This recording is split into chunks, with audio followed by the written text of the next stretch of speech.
আজকের ভিডিওতে আমি নিরপেক্ষ বচনের অস্তিত্বসূচক তাৎপর্য এবং প্রতীকীকরণ নিয়ে আলোচনা করব।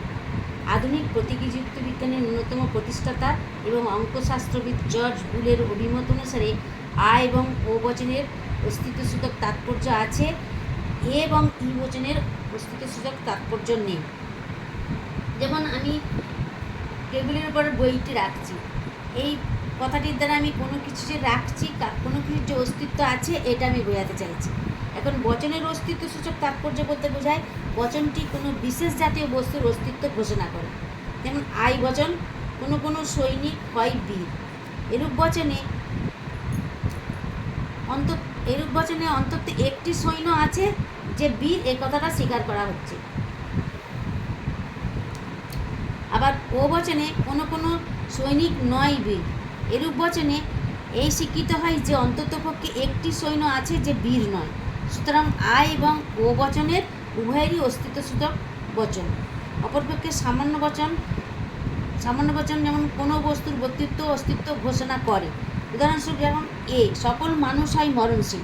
এই বচনটি একথাই ঘোষণা করছে যে মরণশীল নয় এমন মানুষের অস্তিত্ব নেই, অর্থাৎ অমরণশীল মানুষের অনস্তিত্ব এখানে ঘোষণা করছে। আর কোনো শিক্ষক নয় অশিক্ষিত, এখানে ঘোষণা করছে যে অশিক্ষিত শিক্ষক। শ্রেণীটি শূন্যগর্ভ, অর্থাৎ ওই শ্রেণীর অন্তর্ভুক্ত কোনো সদস্য নেই। এখন এ, ই, আই এই চারটি আদর্শ আকারে নিরপেক্ষ বচনের সাংকেতিক রূপ বুলীয় ব্যাখ্যা অনুসারে আমি দেখিয়েছি।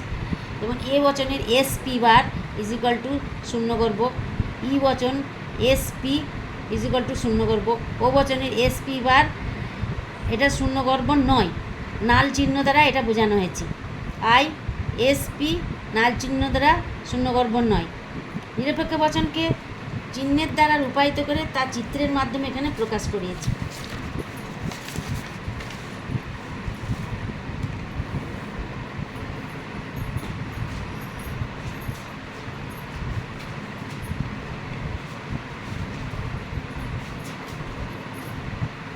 এস ফাইভ পি এই বচনের সাংকেতিকরণ হলো এস পি ইজিক্যাল টু শূন্যগর্ভ, অর্থাৎ এস পি বার চিহ্ন দ্বারা এস বৃত্তের যে অংশ পি বৃত্তের বাইরে রয়েছে তার দ্বারা পি শ্রেণীভুক্ত নয় এবং এস শ্রেণীর এমন সকল সদস্যকে বোঝাচ্ছে। এক্ষেত্রে পি বৃত্তের সম্পূর্ণ অংশ বাদ দিয়ে এস এর বাকি অংশকে আমি ছায়াবৃত্ত করেছি।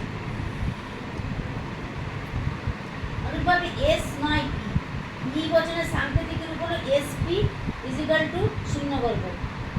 এস পি এবং উভয় অংশের অন্তর্ভুক্ত এই সদস্য শ্রেণী দ্বারা চিত্রকূট করানো করছে। দুটি বৃত্তের সাধারণ অংশ এস পি শ্রেণীকে নির্দেশ করে ছায়াবৃত্ত এখানে করেছি। কোনো এস হয় পি এর সাংকেতিকরণ রূপ হল S P not equal to শূন্যগর্ভ। এস পি শ্রেণী দ্বারা অন্ততপক্ষে একটি সদস্য আছে, এই দুটি বৃত্তের সঙ্গে এস পি অংশের কাটা চিহ্ন দ্বারা এখানে চিহ্নিত করেছে অন্ততপক্ষে একটি সদস্য আছে। সুতরাং এখানে শূন্যগর্ভ শ্রেণী নয়, এটা তার সূচনা করবে। কোনো এস নয় পি এই বচনের সাংকেতিক রূপ হচ্ছে S P bar is equal to 0, অর্থাৎ যার অর্থ হলো এই শ্রেণীর অন্তর্গত একজন সদস্য আছে, যেখানে এস বৃত্তের বাইরের অংশ চিহ্নের দ্বারা এখানে এস বৃত্তের পি বৃত্তের এস বৃত্তের অংশের উপর চিহ্নিত এখানে করা আছে কাটা চিহ্ন দ্বারা। এস বৃত্তের সম্পূর্ণ বাইরের যে অংশ এখানে চিহ্নিত এস পি বা শূন্যগর্ভ নয়, তা সূচনা করা হয়েছে। আজকের ভিডিওতে এই পর্যন্তই আমি রাখলাম। পরবর্তী ভিডিওতে আমি বুলীয় ব্যাখ্যা অনুসারে ভিন চিত্রের সাহায্যে ন্যায়ের বৈধতা অবৈধতা নিয়ে আলোচনা করব। ভিডিওটি সাবস্ক্রাইব করব।